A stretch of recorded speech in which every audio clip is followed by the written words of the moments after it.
Good afternoon and welcome to today's structured conversation. My name is Nicole Long and I will serve as your moderator today. Our technical coordinator today is Carrie Klima.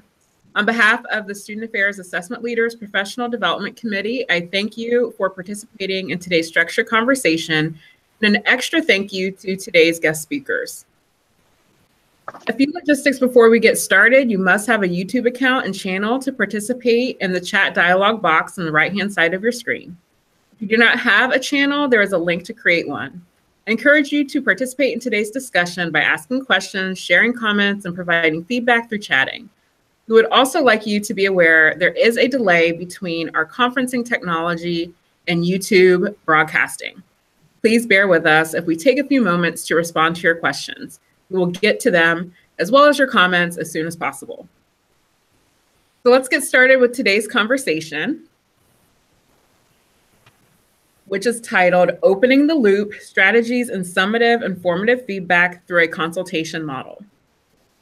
As a result of this structured conversation, participants will be able to discover and practice strategies for guiding individuals and teams through customized assessment consultation, develop a feedback rubric customized for their institution, engage assessment planners through motivating summative and formative feedback, identify ways to quantify feedback to determine training and resources needed across the institution.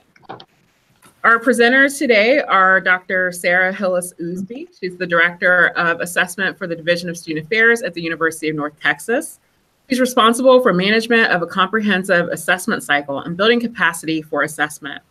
In this role, she chairs the divisional assessment team and serves on university accreditation teams. Prior to working in assessment full-time, Sarah held various roles in student life, where she focused on increasing student engagement and creating inclusive campus environments. Sarah earned a BBA from the University of Mary Hardin-Baylor, an MED in higher education from the University of Arkansas, and an EDD in educational leadership and management from Drexel University.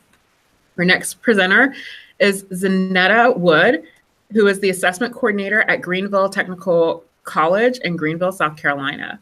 She primarily works with academic and student support services and administrative units in completing assessment requirements for SACs. She has over 5 years of experience in institutional research. She has also been an academic advisor, tutoring lab coordinator, instructional technologist, grammar and composition tutor, an adjunct instructor in developmental English and reading and curriculum English. Her experience spans 4 technical colleges and 3 universities, but the technical college will always have her heart. She earned her Bachelor of Arts in Applied Anthropology, Master of Arts in Higher Education, and EDS in Adult and Developmental Education, all from Appalachian State University. And finally, Gina Terry is the Director of Counseling Services at Greenville Technical College in Greenville, South Carolina. She, along with her staff, works primarily with providing mental health counseling and workshops to students. She has over 9 years of experience working in higher education.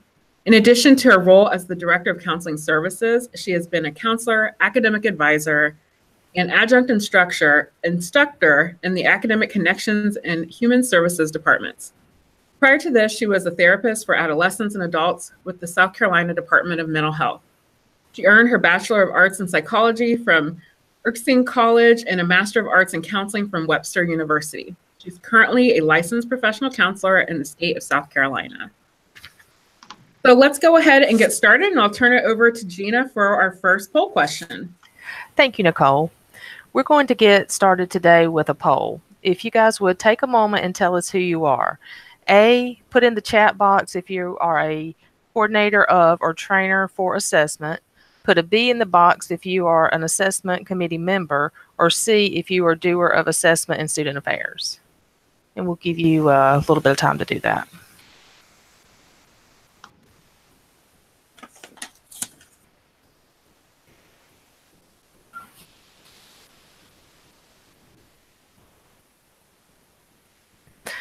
So while you're still putting that information in, I'm going to turn it over to Zanetta, and now she'll provide a quick overview of the logistics of the consultation model used here at Greenville Tech.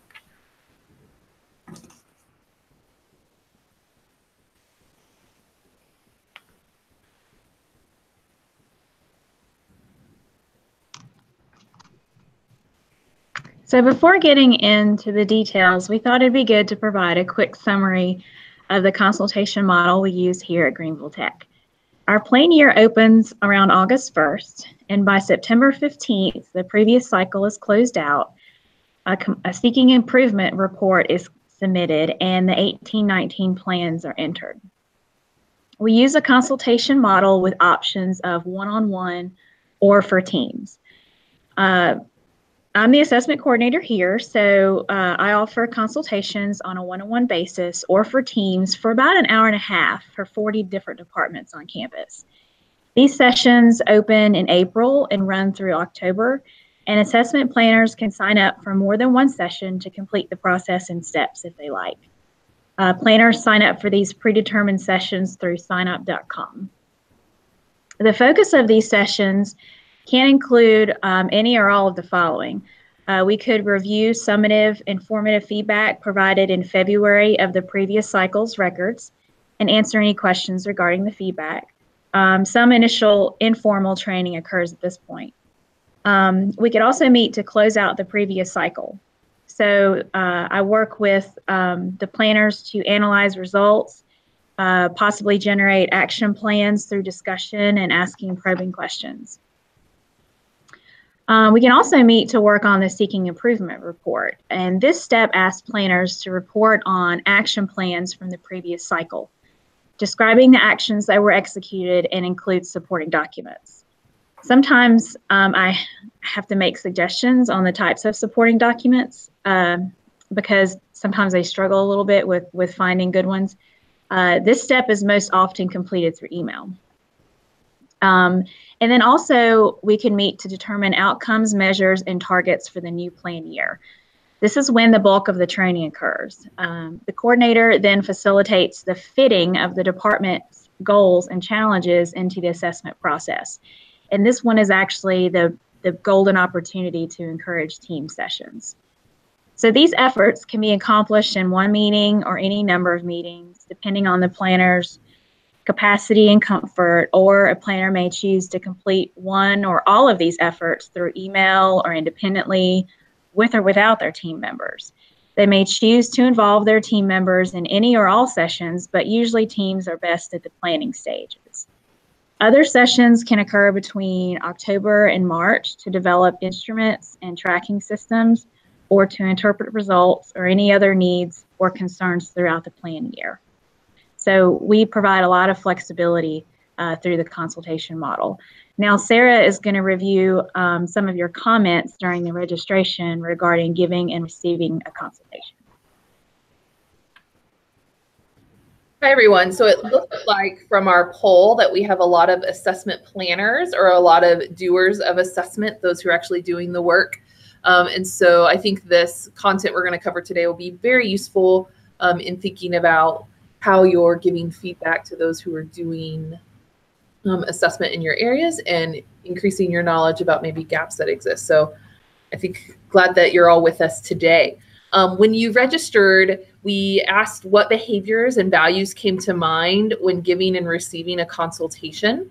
And some of our most common responses on giving a consultation dealt with building understanding, which included understanding the audience, the context, the political challenges or resistance that might exist. Coaching, mentoring, and providing guidance, as well as expertise, were top results. And then listening and asking questions. So there's really strong communication skills.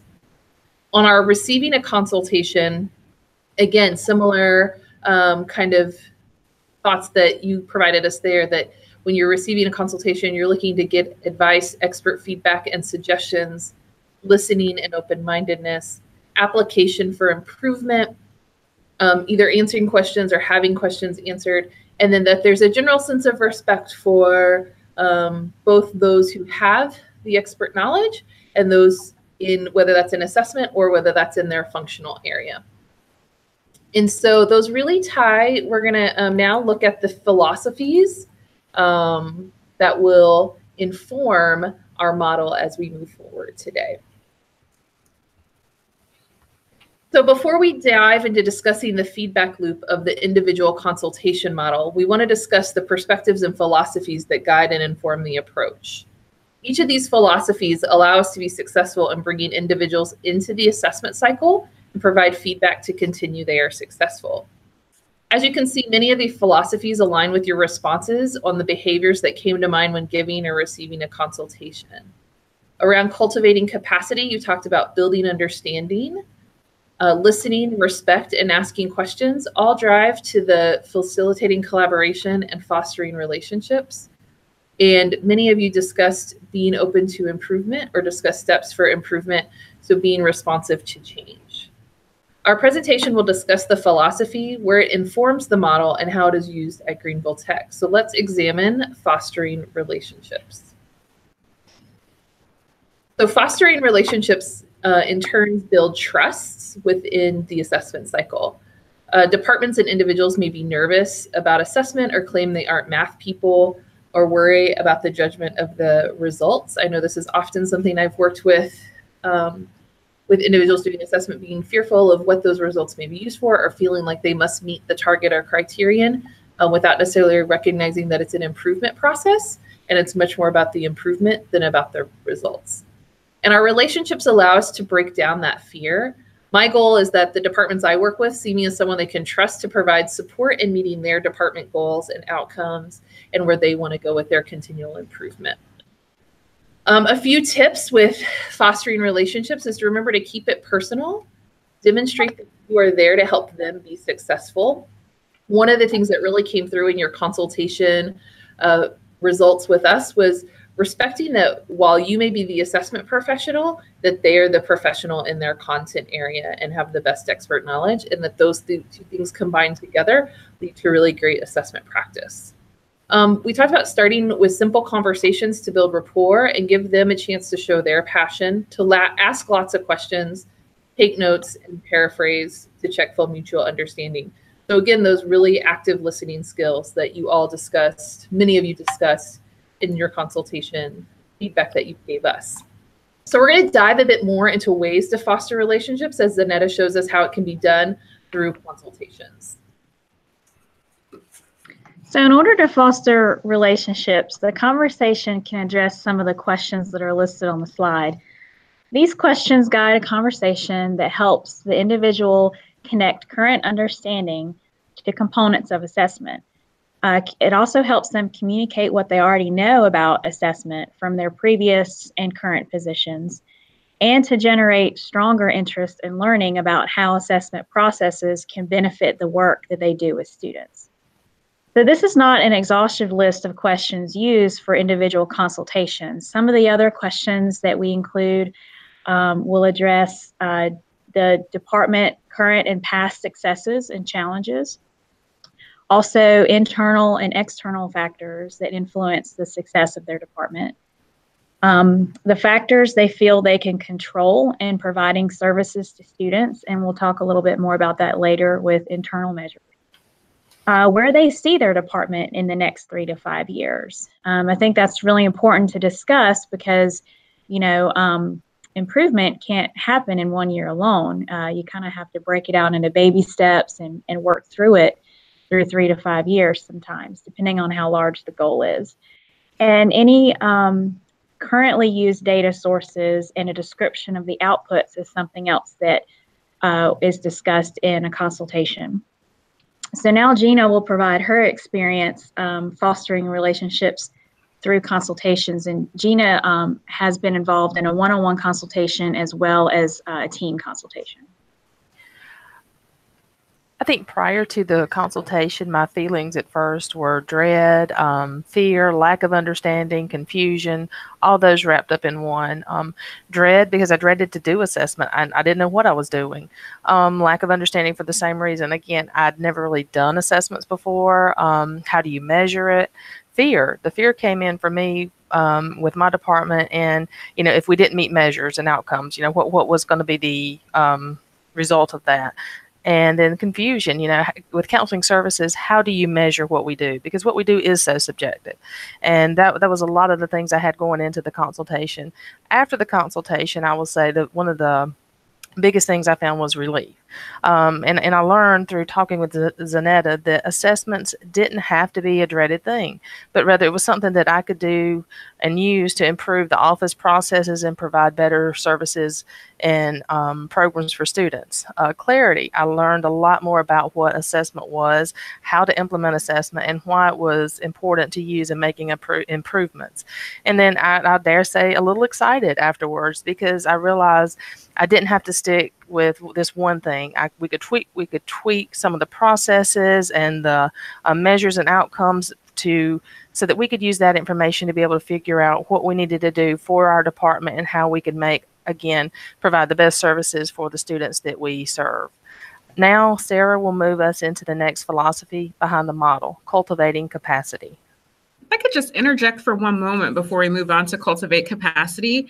I had a question kind of for Gina and Zanetta around one of the things you talked about under fostering relationships related to content versus process expert.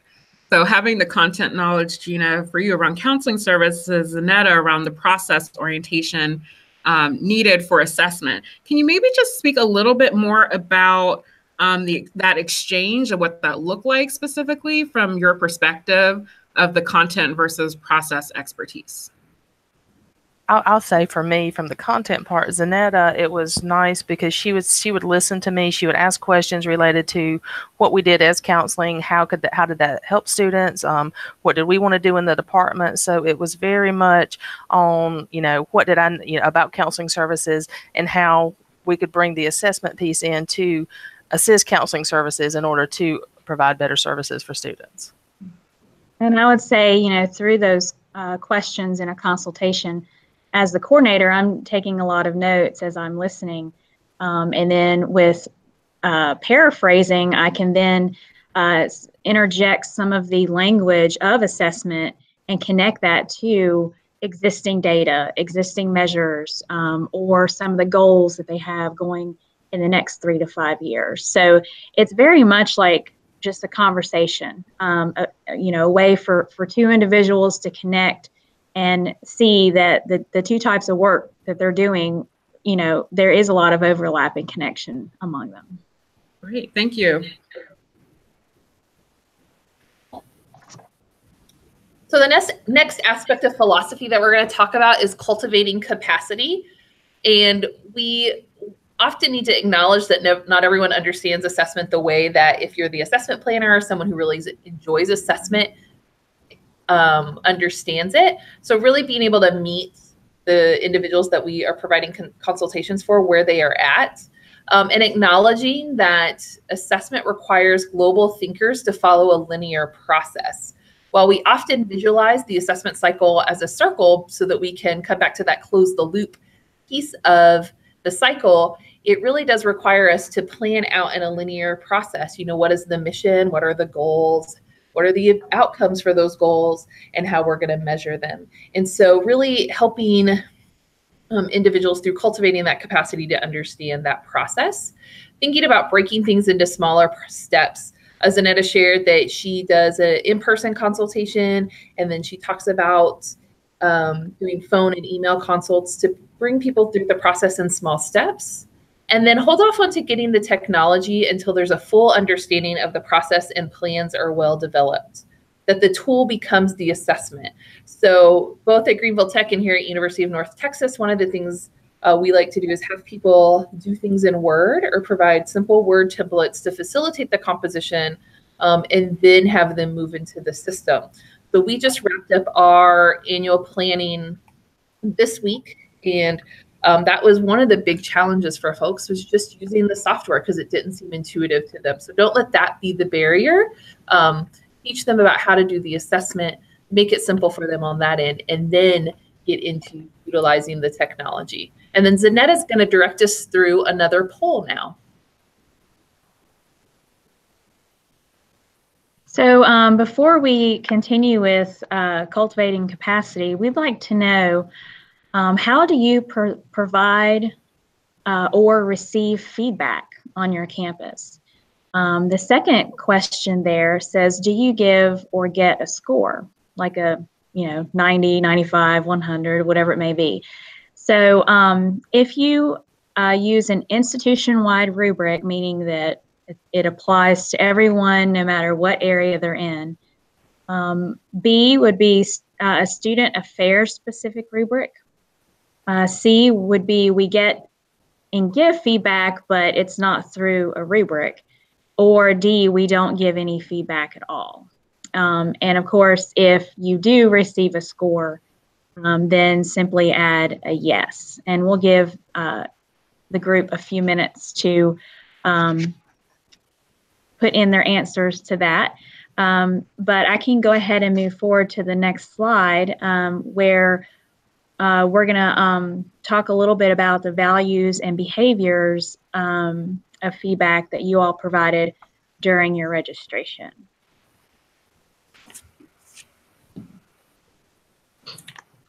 So during registration, you were asked what behaviors and values come to mind when giving and receiving feedback. Some of the most common responses were grouped and appear on the chart in order of most referenced to least referenced. So right there at the top on giving feedback, you can see that someone who is giving someone feedback should be focused on growth, encouragement, and improvement. Also a level of empathy and understanding, respect, being professional and honest, also clear and direct, providing suggestions and ideas, and being positive and identifying the strengths. Under receiving feedback, the most frequently referenced comment was being open and receptive and willingness to learn. Also, that the person receiving feedback hopes that it's useful feedback, applicable, and it is aimed at improvement. And a lot of the comments too referred to being humble and non-defensive and trying to remain calm because, you know, getting constructive feedback can sometimes be challenging. And then also listening and active listening. And also be given the time to reflect on the feedback and ask any follow-up questions to make an effort to truly understand the feedback and how it can be used. And then also appreciative, grateful, and respectful. So how do we give and receive feedback at GTC? Well, we use a rubric. So we'll go to the next slide and I'll kind of explain how this rubric is used. How are the responses coming in to our last poll? So it looks like most of what's coming in is C. People are giving and receiving feedback, but not using a rubric to essentially communicate the feedback. So I know I'm really excited to hear more about the rubric because it sounds like it will lead people down to a path where you're providing feedback where people can make actionable change in response to it. So I can't wait to hear more.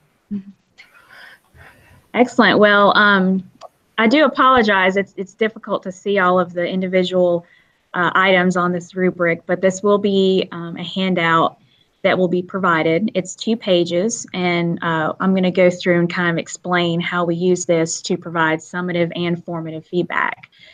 So we just went out there and looked at all different types of rubrics from different institutions, and then sat down and decided which ones we liked from those, and then which ones we wanted to add. So this rubric, or any rubric, can really be customized to your institution. Like you'll see there's 3 columns. One does not meet standard, which now we say best practice in the new rubric we're using this coming year. Also meets best practice. And then the final column is exceeds best practice, which is in addition to meets best practice. So this gives an opportunity for planners to take a look at what other items they can add to further improve the quality of their assessment records. So this is an Adobe fillable form. So you can see on here that there's small boxes and they're checked. Some are checked, some are not. And what this does in the background is it will quantify all of the boxes that are checked, and it dumps it into an Excel spreadsheet. So for the does not meet column, they earn a 1 because they tried, right? The second column, they'll earn a 3 for each check mark box, and the exceeds column, they earn a 5. So by assigning these scores, this dissonance between these scores, we're able to generate a total score, which would be the summative feedback. So having this data exported to Excel was extremely helpful because we were able to turn that into opportunities to look at training needs. So, you know, it will take a couple extra formulas to put in, just very basic ones, but we're really, really glad that we decided to quantify some of this and put it in to an Excel spreadsheet. So on the next slide, you'll see page 2 of the rubric, and this is where the formative feedback comes in. You can see that on the left-hand side, there is a space for peer feedback, which we're hoping to incorporate this coming year. We have recruited 5 individuals, and Gina is one of them. Thank you, Gina. And she was invited. They were all invited to provide peer feedback in addition to the feedback that the Department of Quality and Planning provides. So again, this is an Adobe fillable form. So these comments go into the Excel spreadsheet. However, the form is actually emailed to each planner individually.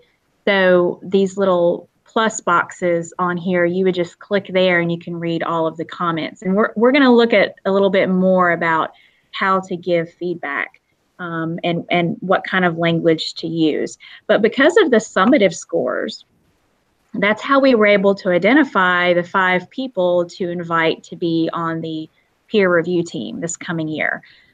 So we're really excited to have them involved, and I think it's going to be a great addition. So if you go to the next slide, these are some examples of techniques that you can use when providing formative feedback. And I will say that, you know, Greenville Tech, we don't provide the scores, the numeric score. And that was a decision that I personally made. I've been an instructor before, and particularly English instructor, which does involve giving a lot of feedback to improve writing skills. So, you know, some of these techniques I brought over from my practices in teaching. So, you know, you can recall when you got that first English paper in college, just written all over it, minus points here and there. You're pretty sure you knew what you did wrong, but you weren't quite sure what you did right. So that's why we don't give that numeric score, because I think people really attach to that numeric score. Also at Greenville Tech, some of the techniques we use is highlighting the strengths, motivating through language. So using language like perhaps or consider, because ultimately it's not, the feedback isn't intended to be punitive, only suggestive.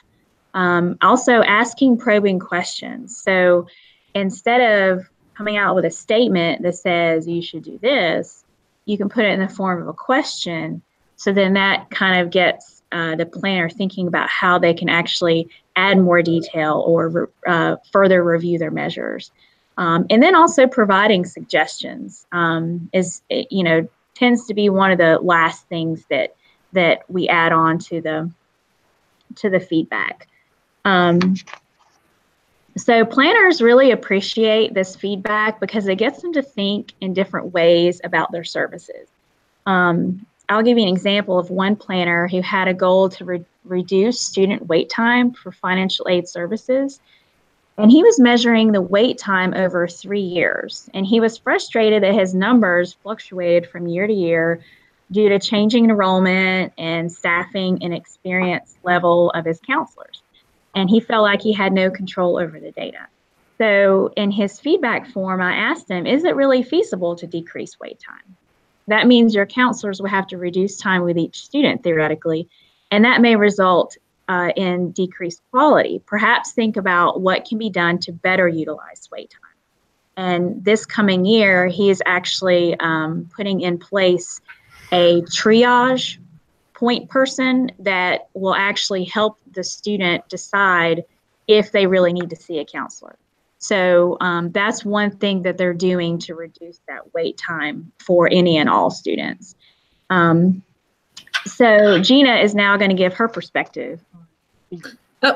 Before we move on, I understand, Sarah, you at UNT do provide the scores to staff. Is that correct? Sure. So as Zanetta was talking, I thought I just was like, it might be really interesting to share. At UNT, we do an institutional-wide rubric. And so that is coordinated through our provost office.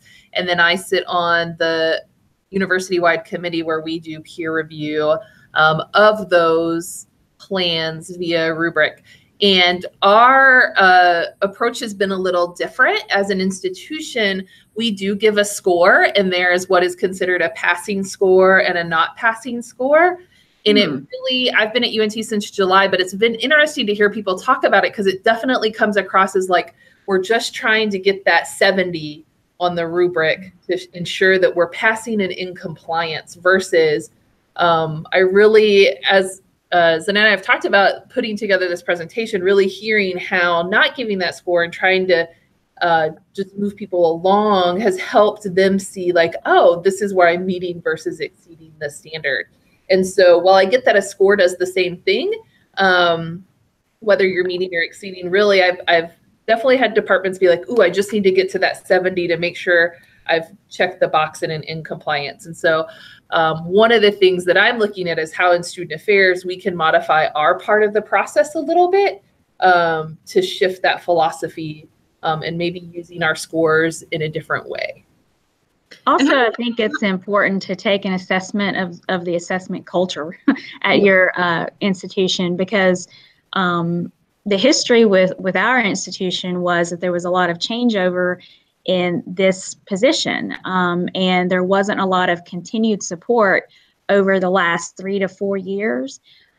So having that history and then beginning to meet with folks, I started to understand that there were some misconceptions about assessment that needed to be addressed. Kind of like, if we don't meet the standard, we're going to get in trouble kind of thing. So just kind of changing everyone's perspective on assessment and again, getting them excited because now they can kind of almost do what they want as long as they are working towards improvement. So it is important to assess the culture at your college before you really think consultation will work or if you should or should not give scores.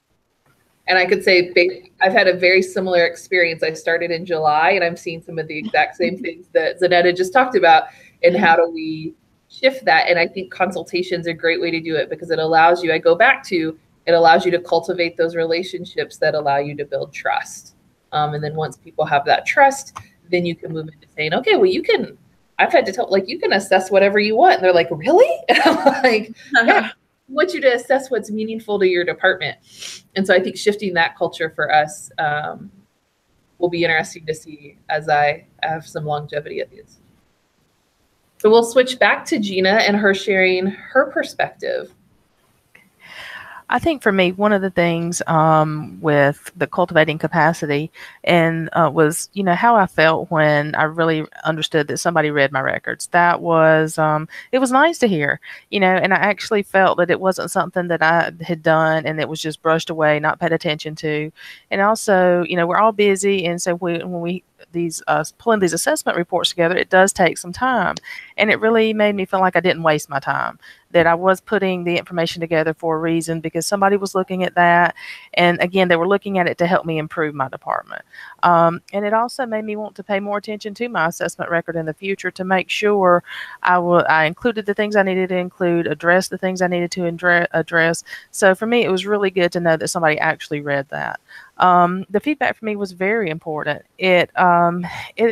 Part of it did help me see where there could be improvements in the department with either programs or services that we provide for students. But the other thing that it really did for me is it helped me see some of the areas where the department was doing really good and that we got that positive feedback. And that was good because that helps us know that we are doing some things the right way, and it wasn't all negative. So that was helpful to have that positive piece.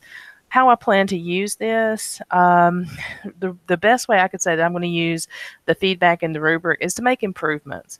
I want to look at this to see what we can assess in the department, and then use this to better help us gauge what we're doing as a department and how we can improve the services that we provide for students. Because ultimately, that's our goal, is to be able to provide the best services for students, but also the services that the students need.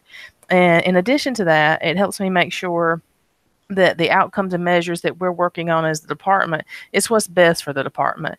And in a larger scale, that does help make sure we align with the college's vision and mission statement so that we're all in one accord. What did I learn? What's something that I learned from feedback, from the cultivating capacity, from the consultation? It really, the biggest thing I would say is that assessment, it's not some big scary monster. It really is a tool, and it's a tool that I can implement to help provide, like I say, the best possible services for students. The other thing I learned about it, that it was really okay not to meet every measure that was set forth. And that was something that was new to me. In the past, I thought it was like all measures had to be met, and if not, then I would get in trouble and this and that. So measures were always kept very narrow because we wanted to make sure we could meet them. And so this was huge for me to be able to understand that it wasn't so much about meeting the measure, but as Sarah said earlier, it's about making continuous improvements. And that's where why I felt the feedback was so important. Now Zanetta will discuss GTC and how we use the summative scores towards the institutional-wide improvement. So with the summative scores from the checkmark boxes on the first page of the rubric, these are the aggregated percentages of each criteria that is not met, or exceeded. The last column is the total of met and exceeds. So looking at this last column, we can see that the strengths are in the mission statements and the measures, because those fall between 85 and 94%. Some training is needed in outcomes, baselines, and targets, and action plans, which those fall between 70 and 76%. However, through this analysis, we found that the opportunities for training are strongest in the analysis area, which is actually where planners are to really interpret the results and not quite get into action plans, but actually look at why or why not certain results were met or not met. So thinking about some of the internal and external factors, and also the good and the bad that may have affected the results. We can also see that only about 1/3 of the 40 units are at the minimum meeting best practices. So that means we have a lot of work to do on our campus. And I'm already seeing improvements in this year's assessment records and plans based on the feedback and the consultations that have been provided. We can use this data to set a goal to increase percentage of those met or exceeded by 4 to 6% during the next cycle. So we're going to be comparing these percentages of each criteria with the results of the rubric this coming year. Also, looking at the data disaggregated, doing an analysis of that, the scores provided even further insights. One thing that I noticed in reviewing all of the assessment records is that the folks who were really in tune with assessment really took control of the system that we use. And even though the system that we were using or that we use now doesn't ask, what did you do based on last year's action plans? They were taking their action plans and turning them into measures for the next year. So those folks were very intuitive with the assessment process. And that was around 44% of the 40 planners on our campus. But the other 56% didn't really understand that that was a part that needed to be incorporated into their plans, because in their records, because the system didn't overtly ask that question. You know, what did you actually execute based on last year's action plans? So the disaggregated data can actually really tell us a lot more than just looking at the summative data. And again, you know, we've recruited now 5 individuals to be part of the peer review process, the 5 that actually earned the highest scores. And finally, the disaggregated data helps us to identify training needs college-wide. So as I'm working with different planners and departments this coming fall, I know for that planner or for that area, which areas that they need more training on. So whenever I'm doing those consultations, I can focus more on those aspects. So now Sarah will take us into the third philosophy behind the consultation model. Thanks, Annetta. I don't know about y'all, but I love seeing the data that she shared about where you can address and improve your gaps in training. This is something I really have thought about, and I'm excited to see what we're able to do on our campus with it moving forward. So our next philosophy is that using a consultation model can support facilitating collaboration. And so it's one thing for us to have relationships with the individuals across your division or across your institution that are kind of the assessment folks, but it's another thing to truly collaborate to achieve their goals. And so using the consultation model creates open communication with transparency, honesty, and idea generation. And oftentimes our best assessment plans come out of individuals having the opportunity to complain, because these are the challenges that they face, and we have a natural inclination as individuals and people to want to improve. It also allows you as the assessment planner to share ideas generated from other departments as examples, and can connect those individuals who may be working for similar goals and encourage more cross-institutional efforts for assessment.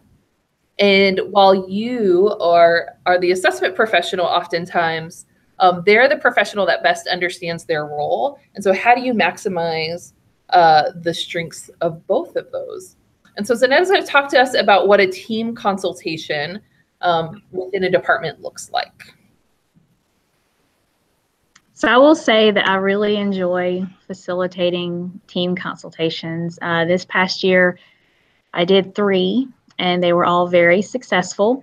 They were all different, however, because each team has their own personality and their own work ethics and how they interact with one another. So it does keep you on your toes. In conducting a team consultation, we'll usually reserve about 2 hours, because it could be, you know, anywhere from 4 to 7 or 8 people at the table. So we do need a little bit more time. Team members are given about 20 minutes first to independently complete a worksheet. And with the shown questions on the slide regarding what has been done in the past, what has been useful, what has not been useful, decisions that need to be made, past and present challenges, and the resources needed to address the challenges. So it's really important for them to take the time individually to write this information out before we start to share that information. So after everyone has completed the worksheet, we'll take one question at a time and hear from every team member, and discussion will usually follow after each question. And I've found that a lot of the team members in the room are often surprised that they share some similar goals with other members of their team. So working towards improvement, you know, may not be part of their regular team meetings or their discussions in their team meetings. So however, it can turn into a complaint session really quickly. So, you know, the director of the department and the assessment coordinator can, you know, utilize their facilitation skills and mediation techniques to kind of redirect the group. But during the conversation, the coordinator takes notes, and that translates what the group is saying and puts it into assessment language. So after each question, that's where more of the conversation happens and the learning happens, because then each of the team members can start to see how what they do fits into assessment and how they can use assessment records to document the wonderful things that they're trying to do. Also, each team member is given an outcomes and measures guide, which you're going to see on the next slide. The consultation continues as the group begins to write outcomes and determine measures, baseline data sources, and also targets. Gina is actually going to give her perspective on, looks like we may have missed a slide here. I think there's a slide missing. I'm sorry. So Gina's next. Go ahead, Gina. Okay, because I felt that the individual consultation with Zanetta was so helpful for me, when she offered to be able to do the team consultation, I really wanted to do that for a couple reasons. Because number one, my staff hear me complain about assessment and things like that, so I kind of wanted them to get an idea of what we were talking about, but also I wanted to hear what they had to say. Overall, I think it was a great way to get the team together. One thing that I would say was challenging for us, being counselors, so we like to solve problems, so we were throwing out solutions and this and that. We would get off track sometimes. We would, like, the majority of the group would be talking about something specific here, and then somebody else would be completely over there in a different direction. So, just having to redirect them back to the topic at hand. But overall, that wasn't too hard to do. What's the most beneficial part of that? For me, I would definitely say it was ideas. It was amazing once the team started to talk, just ideas. Oh, we can do this. Oh, well, yeah, we can do this, and then we can add this part to it. And you could really see them starting to think of ways of different things we could do, different ways we could make services, and then the programs that we offer through the department make it better. The group interaction, like I said, we're counselors, so we like to solve problems. We interacted very well together. Everybody participated. We didn't really have a situation where it was a complaining session or anything like that. I really felt like that my group collaboration, everybody collaborated together, and it was just a really great process. One thing that really came out of this is we, as I said earlier, we usually had simple measures, simple outcomes, because we wanted to make sure that we could meet those. But from the team session, we decided to take one of those easy ones off, and let's actually change one of our outcomes to collect data on students that were coming to see us, and then eventually break that down into various data points of who the students are, what their majors are, do they live on campus, all these other things. Then we could utilize that information in order to be able to provide the services that would best benefit our students. And how did they respond? I think the biggest thing there was the group buy-in, because now it wasn't me just telling them, hey, we're going to do this, we're going to do that. It was getting their input on what they felt would be helpful. How can we improve this service? How can we improve this program? Whatever it may be. So I think that was beneficial for them, because now we could all take ownership of it. So for me and my team, I definitely say the team consultation was very beneficial for us. Before we dive into the final philosophy behind the consultation model, we have another poll. So our final poll is, how does change mostly make you feel? So choose only one. A for angry, B for challenged, C for ambivalent, D for energized, and E for inspired. And while y'all take a few minutes to respond to that, I thought of a collaboration that just happened this last week as I was doing some consultations, as people were wrapping up their results for the year and putting in next year's plan. And one of our departments is the Student Substance Abuse Resource Center. And they were not aware of the data we had from the American College Health Association, the National College Health Assessment. And so we were able to connect our health center and our substance abuse center to kind of share that data. And that's not a huge thing, but it's enough to know that, like, there's this data available around substance abuse on campus that they weren't previously aware of. So we're going to switch to the next slide. Nicola, how's our results looking there? So far we have mostly D, and it depends, and a few E's. So energized, inspired, for the most part. I do have a question, but I think I might save it to the end so you can get through more material. Sounds good. So our final philosophy is be responsive to change. And so it looks like most of you in the crowd are energized or inspired by change, sometimes challenged by change. I think often those who are drawn to assessment work are a little more open to change because that's what the process is about. But keeping that in mind, when the people that you work with may not be as inspired or energized by change.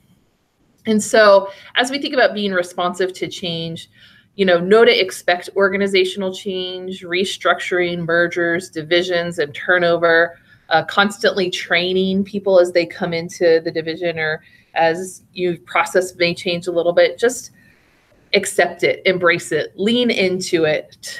A new program or a director is sometimes the best time to incorporate assessment. I will say, we've all worked in places where we feel like there's a new org chart every couple weeks. And so we just know sometimes that's our reality. Be student focused, even when it comes to processes. And I think that's oftentimes a reminder when we get to our bogged down in assessment is reminding that it's about the students and keeping them at the center of our processes. And then finally, assessment is not research. We do not have to design the perfect research project. The validity of our measures is not as important as using the results toward improvement and growth. And so I think sometimes that's where we get really caught up in changes, being worried about designing an assessment project, not as opposed to a research project. And so now Zanetta is going to go more in depth into some specific strategies and being responsive to change. So some of the strategies that we've incorporated into consultations at Greenville Tech. One thing is we like to try to keep the outcomes very general so that gives the planners the flexibility to adjust or change measures each year as needed. And again, that goes back to Sarah's comment, that it isn't research. If a measure didn't give you the data that you needed to see, try something else, and that's been a big culture shift, I think, here at Greenville Tech, just, letting people know they have that flexibility. Also, some of the outcomes that we use that are very general almost sound like a little tiny baby step down from the mission statement. And I'm going to show you an example of that here in just a moment. But, we certainly tell our planners that it's okay to drop an outcome entirely or adjust targets because there are things that happen throughout the year that affect the data results. So as long as they articulate that, then they, the justification for those changes, then they have that flexibility as long as it helps them work towards improvement. Many departments also often feel like they're in a hamster wheel because college-wide retention doesn't increase when they're putting their best effort forward. So this is why we're trying to focus more on internal measures because there's more valuable to these. These are measures that the planners can touch and control. So one example of that would be here at GTC, our Student Success Center, which has a lot to do with retention. They used internal measures of a case management approach and actually measured the persistence and retention of the students that only the students that came into their office seeking assistance. So that was really empowering for them because they were able to see that, even with just a small cohort of 100 or 200 students, they're really doing a great job of helping those students persist and continue. Also, we need measures that give us disaggregated data. If we have an outcome, this is an example, if we have an outcome to increase student satisfaction, Why would we just ask one satisfaction question on a student survey? Because we know that satisfaction may be involved with a lot of different steps, a student may go through to receive that service. So why not ask 3 or 4 questions to examine satisfaction with the moving parts of those services so that those areas can be pinpointed towards improvement? So not only are we trying to use internal measures, but trying to design instruments that will generate this disaggregated data for further analysis for improvement. And the last strategy listed here is all about baseline data. Because we're using these internal measures, it is important to gather a baseline to see where we are now. I think James Madison University kind of coined the phrase as it relates to assessment, weigh the pig, feed the pig, weigh the pig. So helping them see that, just grabbing a random target or where they think they should be doesn't really provide much value if they don't know where they are when they start. So any new outcomes this year, and several planners are adding new outcomes because now they know they can look at pretty much anything that they feel is important to their area. I'm encouraging them to put in a target of collect baseline data. So that's what I'm seeing in the records coming up this year. But this gives planners the opportunity to set that baseline data, and it's a great strategy to increase their self-efficacy as well. Because, if you just throw out that 80%, which is, very popular target, and they don't meet it, then, that's kind of discouraging. So I think finding out where you are now is really important. Next, I'll show an example of the parts of a sample assessment record to illustrate some of these strategies. So on this next slide, be responsive to change. The outcome here is a good example of a very general outcome. This is for our Center for Professional Excellence. They provide training to faculty and staff to improve teaching. So you can see that this outcome is very general. They will provide ongoing professional development opportunities to equip faculty with the resources, tools, and skills needed to enhance teaching and learning. And what's great about this very general outcome is that, as new technologies come out, our student population demographics change, this unit can be more responsive to that. And so the internal measures that they're using is actually scores from Blackboard quizzes in a course that they teach called Teaching with Blackboard. And it is an online course, I believe. It may be a hybrid. So this disaggregated results of the faculty quiz also showed that one quiz in particular was bringing down the overall percentage. So you can see that in the 2016-17 results. So they realized, they first set a baseline and the results were 80%. So then they increased their target to 85% for the next year. But by looking at that disaggregated data, they were able to see that this one soft chalk quiz was bringing down the overall percentage. So what they decided to do was in the next year, they used their results, took their action plan, turned it into measures for the next year, and they collaborated with another area on campus that is actually more versed with soft chalk. And it was determined that soft chalk, is such a robust software system that they felt that they needed to pull that out of the Teaching with Blackboard course because, they just didn't have enough time to cover how comprehensive the program actually is. So that's just an example of how we can be responsive to change through those strategies. The next slide I'm going to show is the worksheet, the outcomes and measures worksheet that I referred to earlier that I thought the slide was missing. So this one worksheet, these are just 2 pieces of it. It's 1 page. Planners have said this is one of the most helpful resources that we're providing them at this time. And what this does, especially during the team consultations, I don't give this out for them to review until after we've gone through all of those questions. So then we kind of start thinking about some possible internal measures. And on the right-hand side of the slide, you'll see a lot of those direct measures and indirect measures. And I keep adding to this list. This document is always changing, because as I meet with more planners across campus and review more assessment records, planners are getting really creative in the types of internal measures that they're using.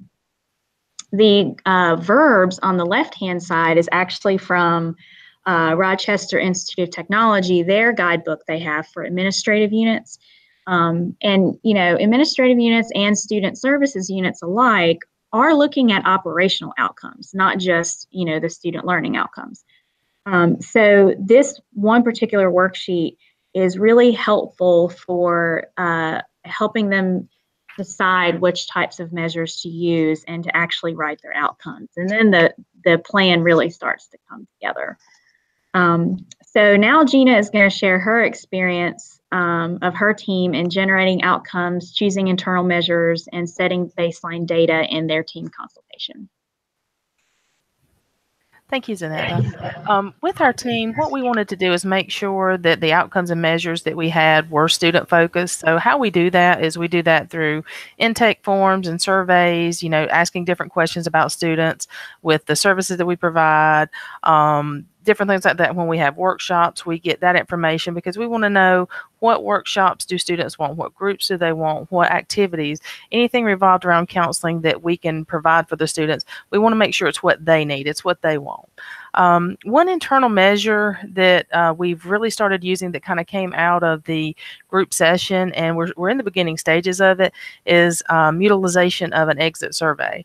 And, you know, we had the intake survey, so we knew why students were typically coming into counseling services. But what we've developed is we give a brief survey to students. We hand it to them on paper. That way they don't have to go to a computer or anything like that. It can be done right there when they leave the office. But what we want to do with this is to be able to gauge the satisfaction of students with counseling services. And we ask them to complete it at the end of a session. Typically right now, we're only doing that with students when they leave the first time. But the team, we have talked, we do want to develop, tweak this and develop another one that we could use a little bit later on, like if a student comes back 5 times, you know, and maybe ask some different questions, again, just to help gauge their level of satisfaction with counseling services. Something that we're collecting baseline data for counseling services that we necessarily haven't done in the past. We always knew the number of students that were coming to see us based off appointments and intake forms, things like that, but we never really knew why. So we're really trying to collect that information. We've changed our intake form, added a few questions, and what we're trying to do is figure out why students are utilizing counseling services, you know, how many return, why they're returning, you know, like again, like I said earlier, they're major, whether they live in housing, all these different things that we can get, because once we can get this data, then we can help figure out, okay, what are the issues that students are coming to see us with, and that will determine what workshops we may present in a semester. And so from this, we're collecting the baseline data for this during this cycle year, and we really want to use that, like I said, this disaggregated data, because we want to get a better understanding of, again, the students that are utilizing counseling services. Like I said, what issues they're coming in. If we see a lot of students in one semester coming in with depression, then we know we need to do more, whether it be group, whether it be more workshops, programs, whatever it is around depression. So it'll help give us a little bit of information with that.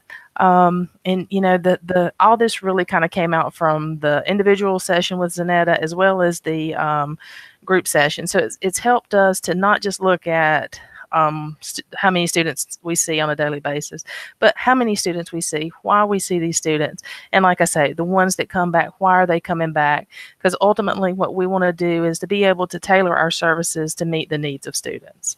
So now to close out the session, we have one final poll. Next slide.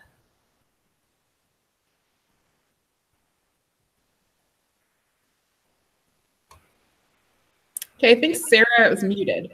Yes, sorry about that. I was trying to make sure I wasn't making noise in the background. So our final poll, is just how likely are you to implement a consultation model at your institution? So A, if you don't think it will work for your college culture. B, if you want to investigate the availability of resources first. C, that you may have some pushback. Or D, that you may already have some form of model on this campus. Or E, you're doing it and it's awesome. So we look forward to seeing your results come through.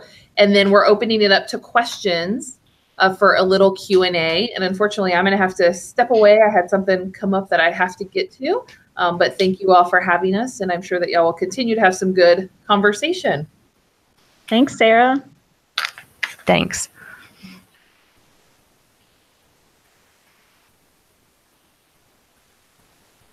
As we're waiting on questions to roll in, it looks like people are kind of sort of hovering around B, that we need to investigate the availability of resources. And I think that's a really, really critical aspect of implementing a consultation model, because you do have to be extremely intentional and thoughtful throughout this process. It's not something you can say, oh, we're going to do it, and then the follow through is not there.